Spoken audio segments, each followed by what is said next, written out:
Hello, beautiful best friends. How are you going?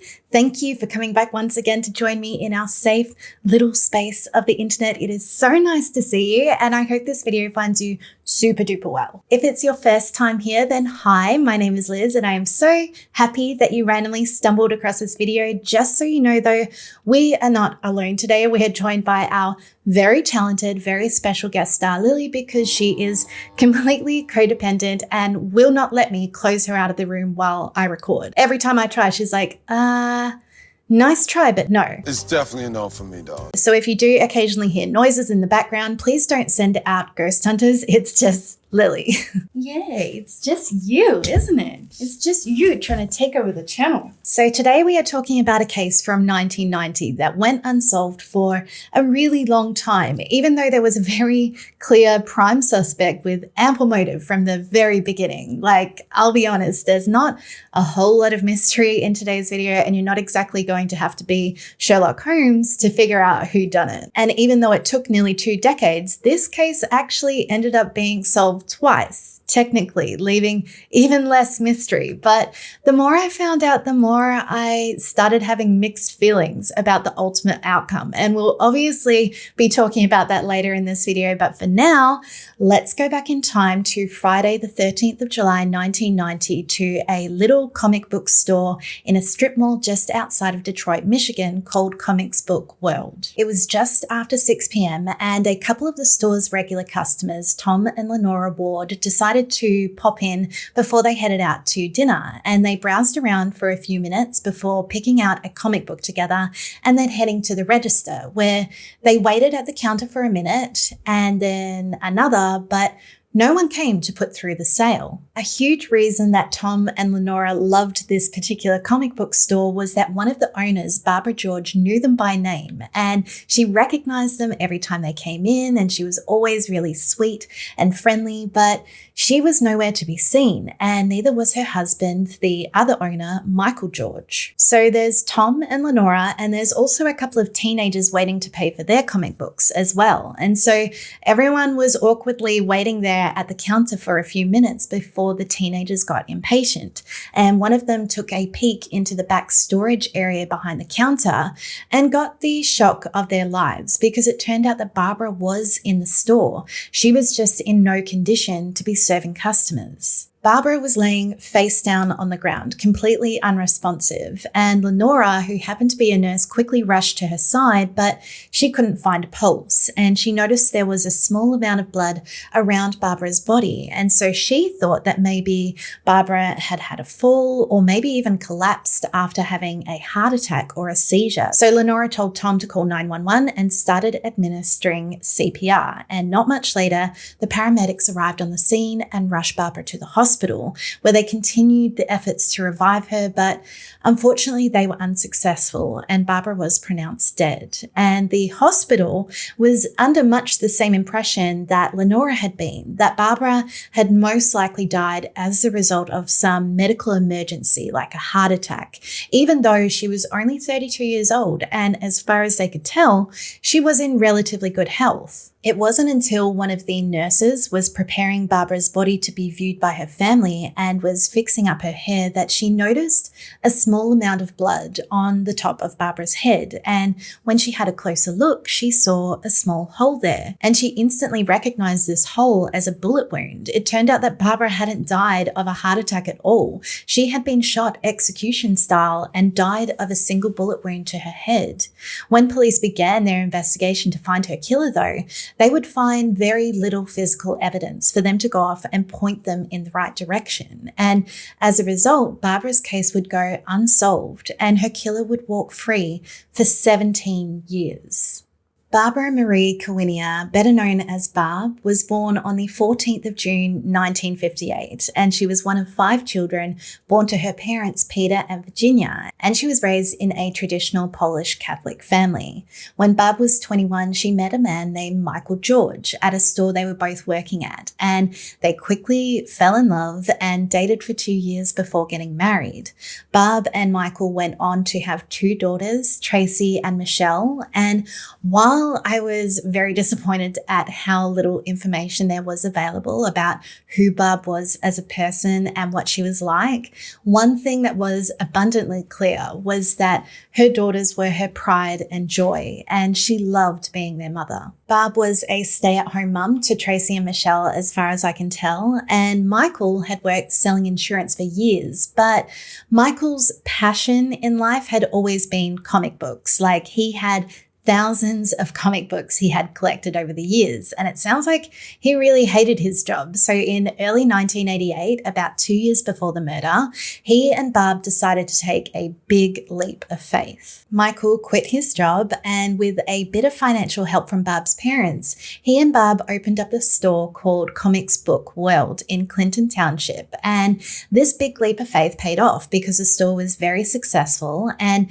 even though it was mainly Michael that had the passion for comic books, it turned into a real passion project for the both of them, and Barb ended up working at the store as well. The very night that she was killed, Barb had planned this big surprise 30th birthday party for Michael to take place at the comic book store. So just hours after she was murdered in cold blood, friends and family members were steadily rocking up at the store for this party and finding the place taped off and swarming with police. Michael himself turned up at the store at about 8 p.m., having no idea what was going on, and seeing all of the police, he of course immediately made himself known and asked what was going on. And all the police told Michael was that there had been an incident and that he needed to go to the hospital to see Barb. And it was only once he was there that he found out the truth, that his wife had been murdered. Meanwhile, back at the crime scene, investigators were conducting interviews with staff from the strip mall and customers of the store, trying to find any eyewitnesses that might have seen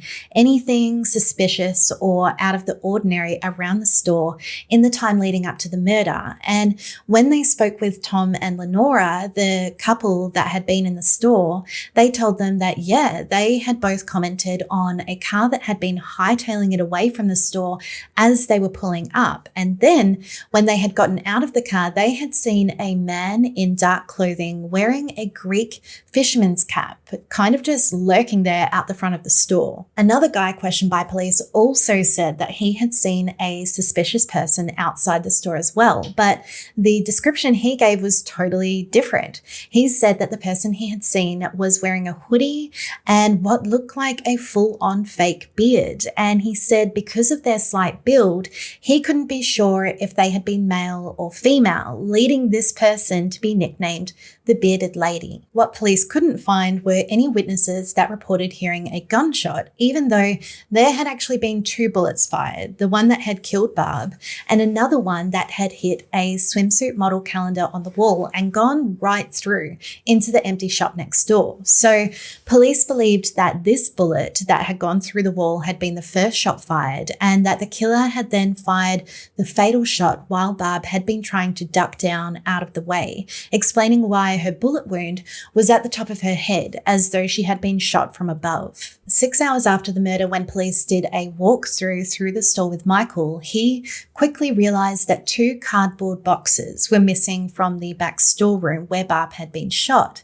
And he told police that these boxes had been filled with very expensive golden age comics. We're talking $30,000 worth of comics. And so Michael quickly theorized that Barb must have walked in on a robbery in process and then been shot by whoever had stolen these boxes. And He really pushed this theory as what must have happened to Barb. But police were like, no, like this theory of a robbery gone wrong just did not stack up for them because there was still about $750 left in the register. Barb also had about $400 in her pocket and all of the jewelry she had been wearing.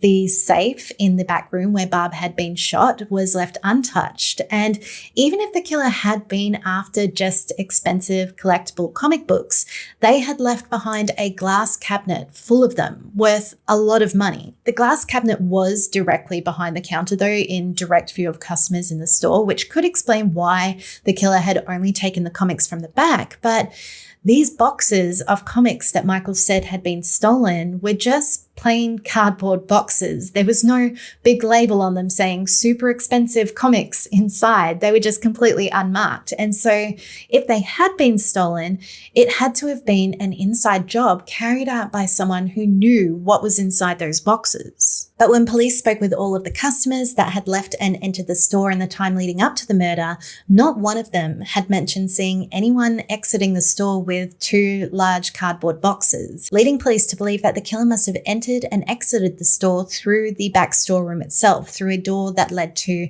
the alleyway behind. But when they examined the store, they found that it had been locked from the outside, meaning that the killer must have used a key to lock it behind them when they fled the scene. And the only person that had a key to that door was none other than Michael George himself. Michael had actually already piqued the interest of police right from the beginning at the crime scene when they informed him that there had been an incident, because when they told him that Barb had been injured, his response was, "Injured? You mean not dead?" The lieutenant who then drove Michael from the comic book shop to the hospital that night said that on the drive over, Michael had commented that Barb might have been injured by something falling on her head in the back room, hinting that he already knew where Barb had been found and what part of her body had been injured, even though, like we said at this point, all he had been told was that there had been an incident and that Barb was at the hospital. Also, for someone who so strongly believed that his wife had been shot in cold blood during a robbery, Michael was pretty unhelpful during the investigation. Like, you would have expected that he would be on the police's back, pressing them to find the killer. But instead, police found that Michael was hard to get in contact with, and when they asked for his help with anything, he was full of excuses and delays. And when a friend of Michael's suggested that they set up a reward for anyone with information about the murder, Michael told him that police had said that they didn't want anyone to set up a reward, but this was an outright lie. Michael had never been told that by the police, and later they said that if anything, they would have welcomed someone setting up a reward. It was like Michael didn't want Barb's killer to be found. And then there was the talk about Michael's demeanor in the days immediately following the murder. And I want to preface this by saying that everyone grieves differently and there's no normal way to grieve. So I don't think we should put a lot of weight on how Michael acted after Barb's death. But the people around him did. And at the hospital, Barb's family said that Michael had been cold and emotionless when they were informed that Barb had died. In fact, Barb's sister-in-law said that she had thought she even heard Michael let out a sigh of relief. And when the family visited Michael at home to show their support a day or two later, Michael had cracked jokes to them that it was so sad that Barb would never use the vacuum again or cook him a meal in the kitchen again. So Michael obviously came under some heavy suspicion from everyone from very early on. But before long, once news of the murder broke, police started getting tips coming in from the public saying, yeah, you might want to look into the other woman that works at the comic book store, Renee Catula, which police did. And it didn't take that much digging to see that Renee was a woman whose life had been sort of falling apart recently. Just 3 weeks before the murder, Renee's marriage had ended in a bitter divorce, leaving her as a single mum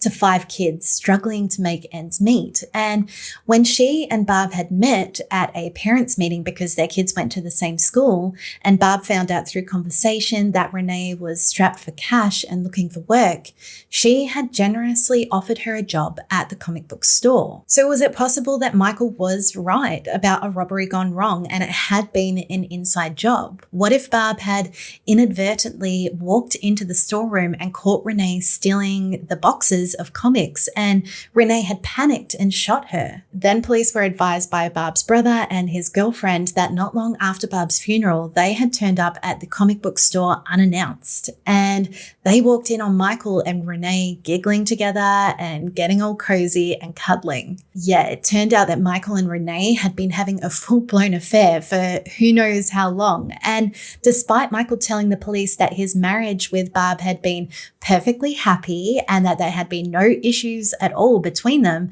when police spoke with the couple's friends and family, it was a completely different story. Like, there was not one person that knew them that said that they thought that their marriage had been happy. The two of them would fight very often, as in staff from the other shops at the strip mall would hear these fights from doors down all the time, including the day of the murder. People also said that Michael treated Barb more like an employee rather than his wife, and that he had made comments about how he was disappointed that she had gained weight after giving birth to their girls, and that he no longer found her attractive, and that he basically wanted out. A close friend of Barb's would later testify in court that just a couple of weeks before the murder, she had gotten a call from a very distraught Barb saying that Michael had confronted her and asked for a divorce, and she didn't. Barb had been raised as a strict Catholic and didn't believe in divorce, and she wanted to save their marriage, even if it was just for their girls. At Barb's funeral, people commented that Michael had worn dark sunglasses and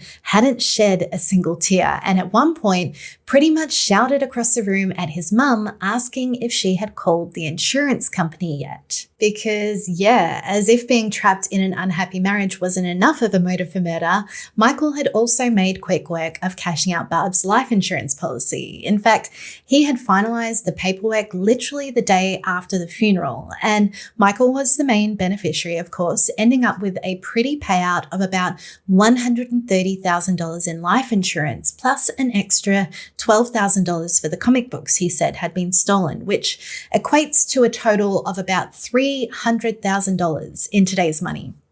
Tax-free. Hi. Did that bike wake you up from your beauty sleep? There they go. How inconsiderate, hey? I swear one day she is going to take over. And so police formed the theory that Michael wanting a divorce and Barb refusing, Michael had decided that he wanted out by any means and that Barb was worth way more to him dead than alive. And so he had murdered her and then staged a botched robbery to cover up his tracks. There was only one huge issue with this theory. Michael had an alibi for the time of the murder. He said that he had last seen Barb at about 4 p.m. that day when she had taken over from him at the comic book store. He said that he had then taken their daughters to his mum's house about half an hour away, and because he was tired, he had had a nap on her couch until just before 8 p.m, which was when he went back to the store and found out that Barb had been murdered. When police spoke with Michael's mother, Janet George, she backed up his alibi and confirmed that Michael had been asleep on her couch at the time that Barb had been murdered. And after a couple of interviews, when Michael realized that he was a person of interest in his wife's murder, he shut down completely, threatening to get a lawyer, and refused to cooperate any further with the police. And despite their best efforts, police had found no physical evidence to link Michael to the murder at all. The murder weapon was never found. There were never any bloody fingerprints or palm prints. Like, there was simply be no real forensic evidence to place Michael there. And so when he shut down, they had no choice but to back off. And Barb's case went cold for 17 years until it was reopened in 2007 by cold case homicide detectives. And they pretty much started from scratch, combing through all of the old case files with fresh eyes and re-interviewed about 100 witnesses. And they struck gold when they came across a statement taken the day after the murder that directly contradicted Michael's alibi, a statement that somehow had just slipped through the cracks in 1990. Don't ask me how. This statement was from a man named Mike Renault, who was a huge comic book enthusiast at the time, and he had been very excited that day to learn that one of his Spider-Man comics had randomly jumped from about $80 to $40 in value. And so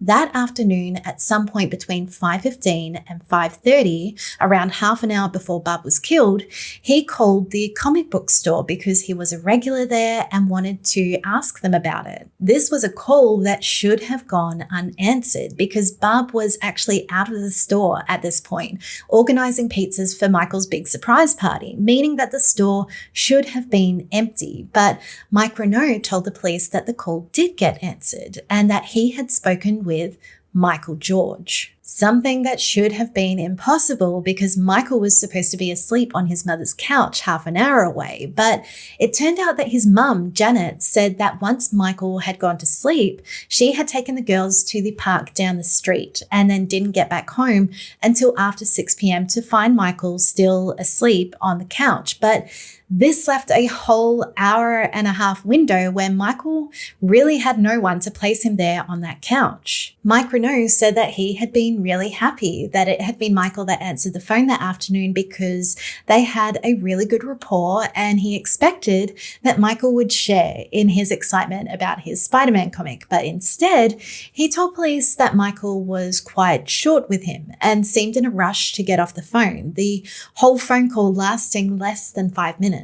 This led detectives to believe that once his mum, Janet, had left for the park with the girls, Michael had driven back to the store and snuck in through the back door while Barb was out getting the pizzas, and that he had answered that phone while he had been laying in wait for her to return. And with this statement now placing Michael at the store, they felt like they now had more than enough to bring him in for questioning. But by now, nearly 2 decades had passed, and Michael had long left his old life in Clinton Township behind. So let's rewind back to 1990 when Michael had first gotten his big insurance payout. A man who Michael had hired to work at the comic book store shortly after the murder said that Michael had wondered out loud to him if he should maybe use the money to buy a new store or maybe a new sports car like a Ferrari. But instead, Michael had used the money to set up a brand new life with his lover, Renee. Within just 2 months of Barb's murder, Michael, along with his and Barb's 2 daughters, and Renee, with all her 5 kids,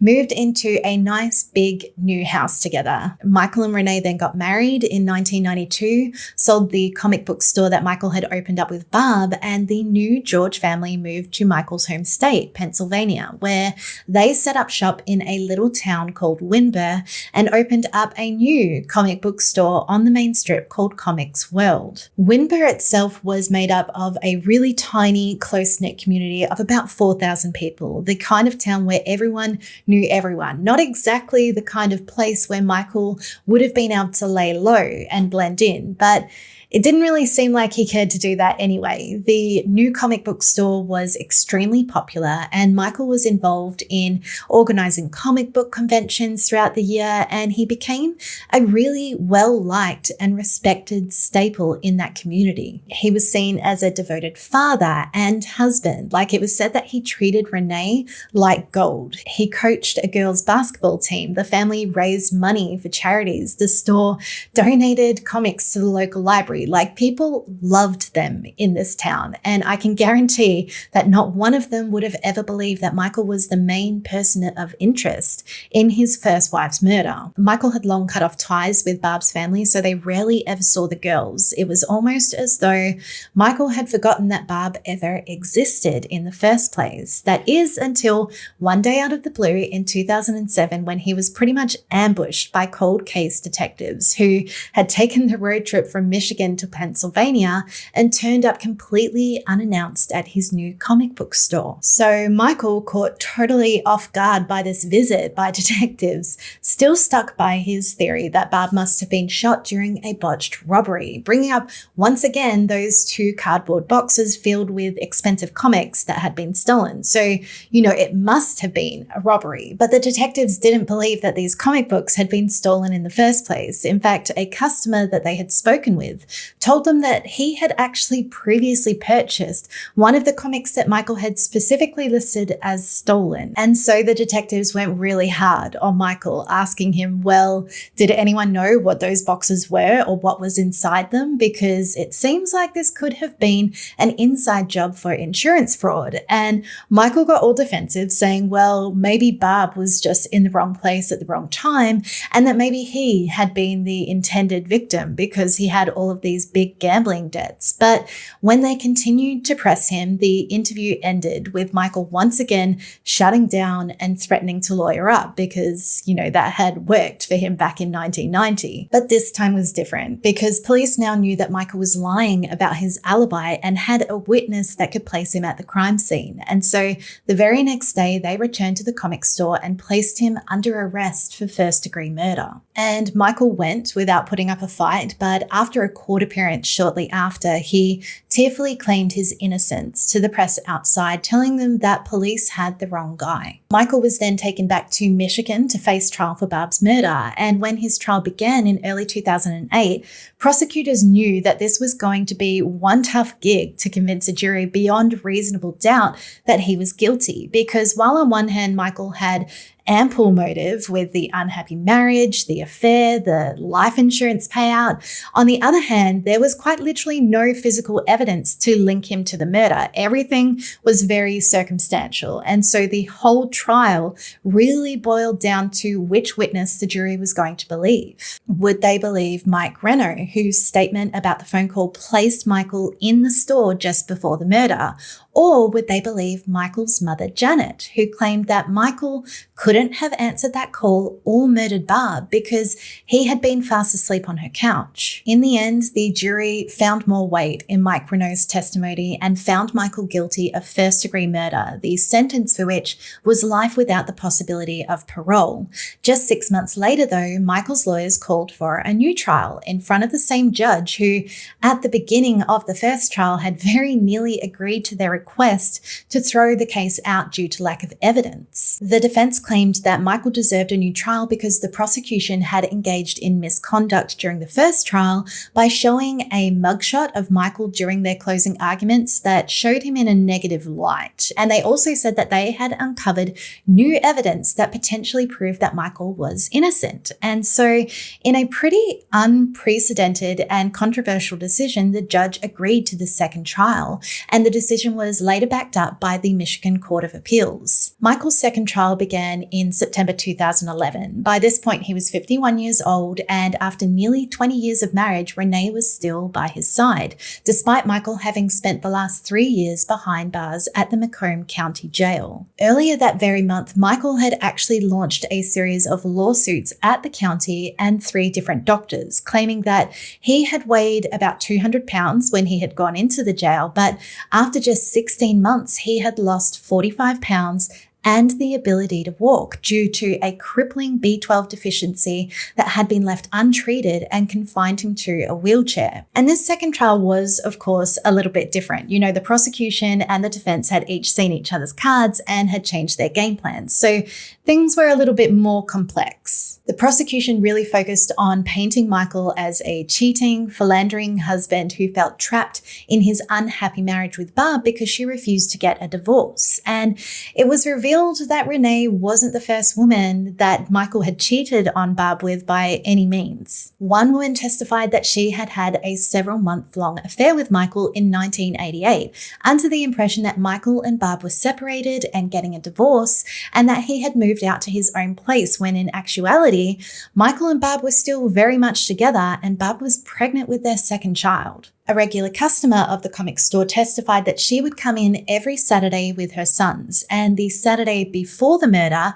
Michael had told her that if it wasn't for their daughters, he and Barb would have been over long ago. And he went on to tell this woman that he found Barb unattractive and heavy, and that if it were up to him, he would just take the girls and move to Florida, which all just seems like very personal information to be telling your customers, but maybe that's just me. This woman also testified that at Barb's funeral, Michael had given her an inappropriately intimate hug, the kind of hug that she only would have given to her husband. And when she came back in the Saturday after the murder, Michael had followed her and her boys out of the store and passed her a note with his phone number on it saying, "You look very, very, very pretty today." Like, this is all happening within a week of Barb's murder, and Michael already had an affair on the go with Renee. Like I said, everyone grieves differently, but Michael, really? Like deja vu though, everything once again came down to Mike Renault's testimony that he had called the comic book store that day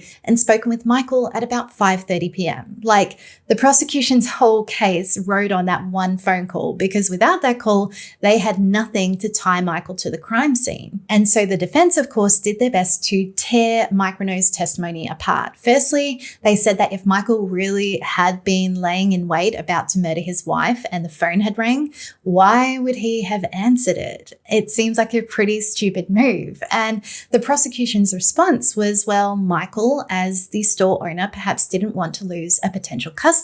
But also, what if he had been expecting a phone call, maybe from an accomplice? The defense then went on to point out that Mike Renault had made multiple changes to his statement about when the call had taken place. In his original statement to police, Mike had said that the phone call had taken place at 6 p.m., basically the exact same time it was believed that Barb had been murdered. But he said that when he hung up the phone and had a little think about it, he then called them back almost immediately to say that it had actually been closer to 5:30 p.m. And then later he said it was at some point between 5:15 and 5:45 p.m. So the prosecution argued that this actually strengthened Mike's testimony because it showed he was trying to be helpful and accurate and make sure that he wasn't throwing Michael under the bus if he was in fact innocent. But the defense said that these changes to his statement showed that Mike was unsure about when the phone call had actually taken place. And they brought up that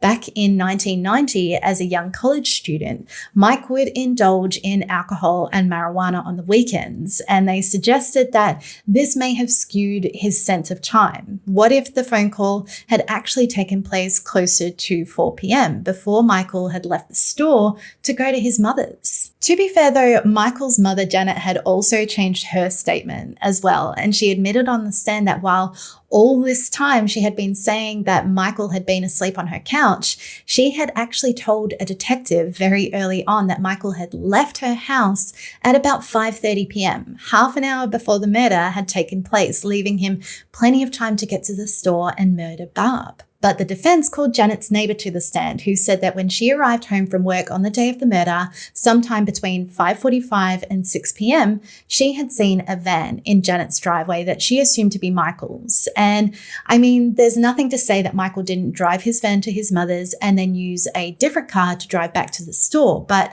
the huge issue here was that this neighbor's account of seeing the van had never come up in the investigation because police had never actually bothered to attempt to confirm Michael's alibi and place him at his mother's house at the time of the murder. They also never tested Michael for gunpowder residue that night at the hospital or dust the back door of the comic book store for fingerprints, like the door they believed that the killer had entered and exited through. And then there was the evidence that the defense claimed potentially proved Michael was completely innocent. They said that while going through the case files, they had come across 3 tips that police had received that they claimed had not been investigated as thoroughly as they should have been. Tip number 1 came from an unidentified male informant that said that he had also called the comic book store the day of the murder at approximately 5:55 p.m. So we're talking minutes before Barb was shot. And this informant said that the man that had answered the phone said,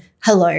And when he asked if they had a particular hockey card in stock, the man's response was simply no before disconnecting the call. And the informant told the police that he felt this was an extremely unusual way for someone owning or working at a store to talk to a customer on the phone, like just hello and then no and then hanging up. Honestly, it's a little unclear how the prosecution thought this was going to help their case. If anything, the prosecution could have used this information to corroborate Microno's testimony and place Michael in the store at the time of the murder. And if the phone call had taken place while Michael was potentially lying in wait to murder Barb, it just made sense that he would have been short and ended that phone call as quickly as possible. Tip number 2 came from a woman who said that she had spoken with an acquaintance who owned a comic store in Harrisvale, and he had told her that a kid had come in and sold him a box full of vintage comics for $20. And when he looked inside, he found that the comics were worth a lot more than that. Like, he estimated that one of them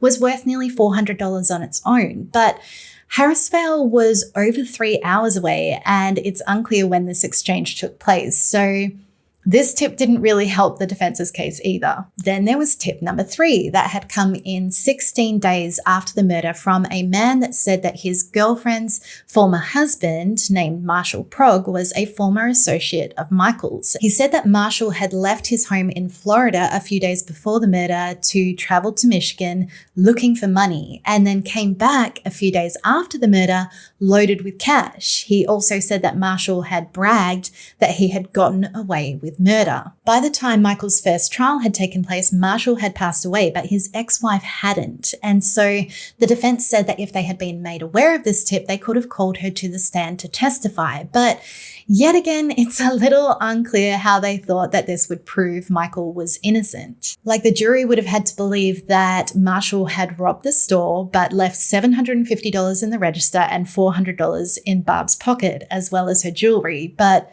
murdered her and then made off with just 2 boxes full of comics, managing to key lock a door behind him with a key that he didn't have before selling the comics in just a couple of days and returning back home to Florida loaded with cash. The defense also brought up these suspicious characters that people had reported seeing outside the comic book store leading up to the murder, like the guy in the fishing cap and the so-called bearded lady. But the prosecution pointed out that these could have just been red herrings with nothing to do with the murder itself, or that maybe they could have been accomplices, even suggesting that the bearded lady might have been Renee herself, keeping an eye out for Barb's return. To me, the defense made their strongest point during their closing argument when they reminded the jury that there was literally no physical evidence that said that Michael had murdered Barb, and that while, yes, Michael might not have won any awards for Husband of the Year during his marriage with Barb, and that, yes, he was an adulterer, being a bad husband didn't make him a murderer. But in 2011, after a 6-week retrial, the jury once again found Michael guilty of the first-degree murder of his wife, Barbara George, as well as insurance fraud and possessing a firearm in a felony. And Michael was once again sentenced to life in prison without parole and also ordered to pay back the $130,000 in life insurance that he had claimed. At his sentencing, Michael still proclaimed his innocence and addressed the court with a 2-page statement saying, quote, "Something will be found. Someone will come forward. I have never harmed a woman in my life. Let's not forget who saw me there. No one." Christine Ball, Barb's sister, also read a statement aloud in court in which she spoke directly to Barb and Michael's daughters, Tracy and Michelle, who had supported their dad throughout the whole trial process, saying, "We think about you all the time. Your mother lost everything. She didn't get to hold you and watch you grow up. I know we sit on opposite sides of the courtroom, but we have and always will love you." In February 2012, Michael's defense put forward a request for an acquittal and a new trial, citing weak evidence and improper conduct by the prosecution, but this was denied, and Michael remains incarcerated at the Lakeland Correctional Facility in Coldwater, Michigan to this day. And guys, that brings us to the end of today's case. And like I said at the beginning, I kind of have mixed feelings, which is not something I expected when I first came across this case. Because at first I was so certain that Michael had murdered Barb, and my gut still says that he did it, but I just don't know that he was proven guilty beyond a reasonable doubt. And I don't know that he would have been found guilty if he wasn't so unlikable. Like, what if he seemed like a really lovely guy who loved and respected his wife, Barb? What if he hadn't cheated? Would he still be convicted on the testimony of a witness who wasn't physically at the scene and changed their statement multiple times? Because both juries did say in interviews that Mike Renault's testimony is what sealed Michael's fate and led to the guilty verdict in both trials. Like, I definitely feel like he did it and all the motive was there, but I just wish there was some physical evidence to prove it. But as usual, I would love to hear your guys' take on this case. Do you disagree? Do you feel like Michael was proven guilty beyond a reasonable doubt? Like, if you were on one of those juries, what would your vote have been? This hangout does not have to end here. We can all just meet up in the comments section down below and talk it out. I hope you guys enjoyed this video. If you did, you can let me know by giving it a thumbs up. It really helps me out. And if you're still sitting there listening to me ramble away and you're not already subscribed, then I would just love if you did that so that we can make this a regular thing and be best friends forever and ever and ever. You know, if you want, that's just where I see this whole thing going. Have you come to say bye? Hey? You look very well rested. Have you had a good beauty rest, hey? Thank you so much for hanging out with me and Lily today. We hope you have a week just as beautiful and magical as you are, and we will be counting down the hours until we see you in the next one. Bye.